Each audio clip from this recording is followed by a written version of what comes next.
Happy Sunday to you. I'm going to do a little video here. It's a little different than what I usually do. Today's video is a cooking video, which is really weird for me.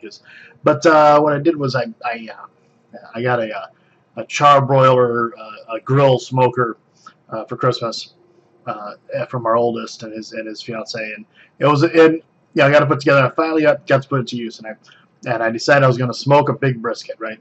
So I go to this place we have locally around here called Cash and Carry. Not a plug for them necessarily, except for the fact that if you want to do this, it's a good place to go.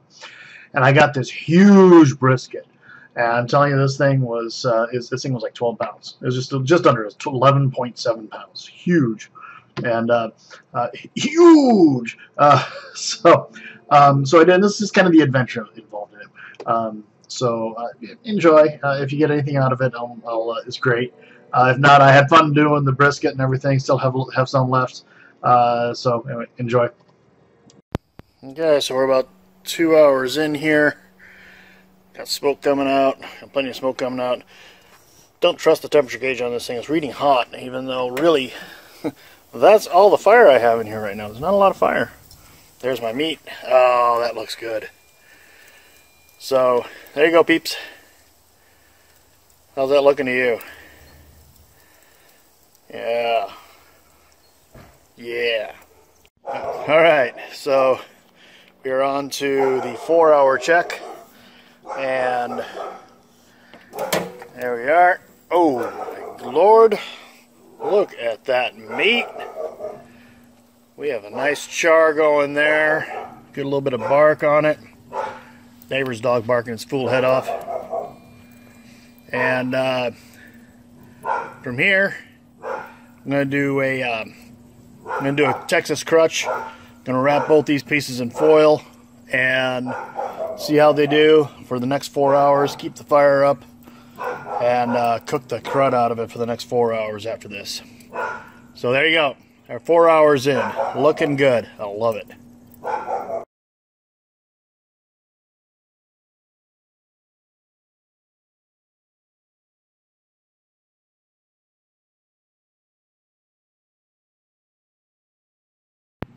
Okay, so we're down to the great first time I've ever done a brisket, okay? And it is done.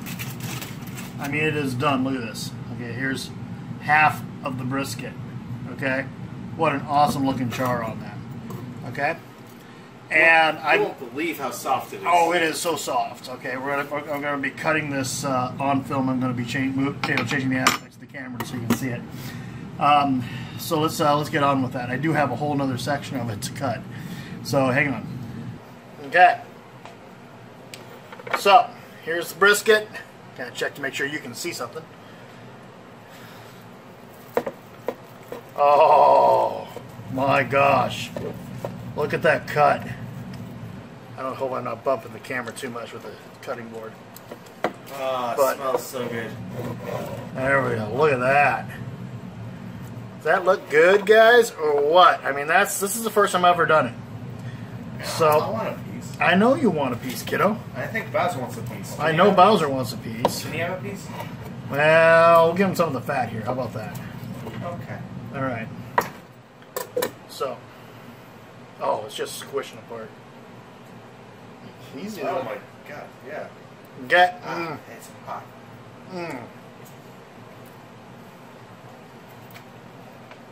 Here's the fat part there. So guys, it took hours to cook.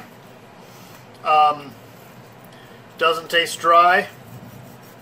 Seems like it really, looks like it is just coming apart here. There's a lot of fat on this one. The fat is almost melted. It is. It is. Well, It's almost liquid. So I think we did a good job here. This is boom. That's how you pull it off. It's a great mouth feeling.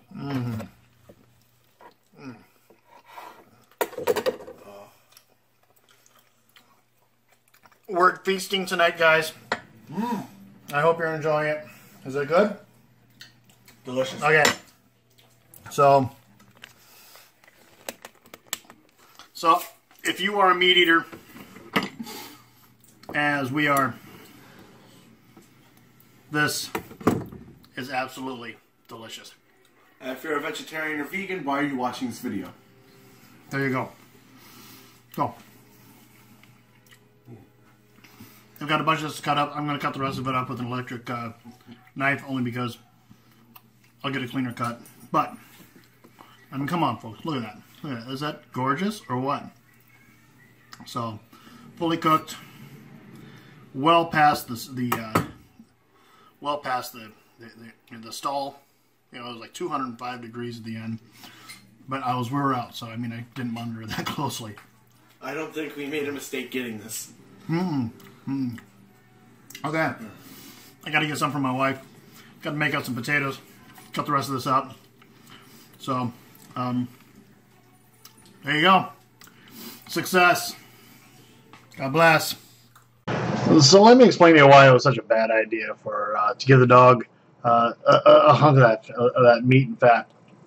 Because suddenly he felt entitled to it, and he hovered, and he kept poking his head in and out of the kitchen as I was still working with it. I cut that piece into slices and did a good job with that. We had the other half of that thing. Now, bear in mind, what you saw there was only half of the hunk of meat, and remember you saw on the grill there were 2 hunks. The other hunk was thicker. It actually didn't cook up quite as well. To be honest, it was a little tougher. It wasn't as fall apart. The thinner one was actually just melted in your mouth. So, but still, that doesn't mean it wasn't a good piece of meat. It was just it wasn't quite the fall apart that the other one was. But my mistake was I did take and I served the family up, and then I took some of it and I went and I wrapped it up in foil and I put it in the fridge, and I left that big hunk. I don't know what I was thinking. I left it out. And part of the problem is my dog's always been really good about not getting into that stuff when we're still in the house and awake. After bedtime, after we've gone to bed, he's wandering around. Middle of the night, yeah, he'll do some counter surfing. But this was just too much. He couldn't resist it, and we entitled him a little bit.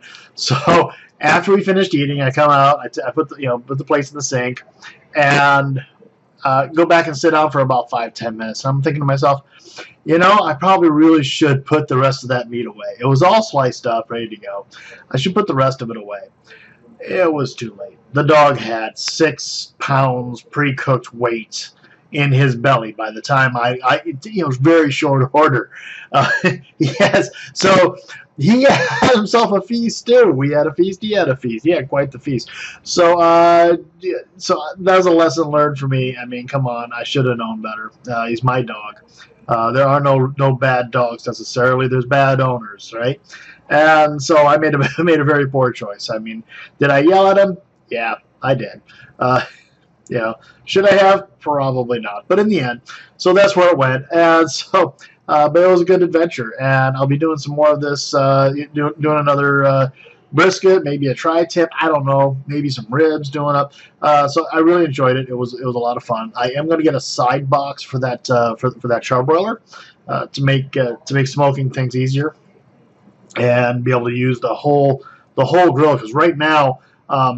I have to separate out the heat over here on one side and the meat on the other side. So it really limits how much space I can work with, and that's why I had to cut that in half the way I did. So it's life, but it did turn out what we had of it was absolutely delicious. I'm going to be taking the rest of it to my church small group tonight. We'll be meeting and share it with them. So anyway, God bless. Yeah, have a good one. This is a fun one to do.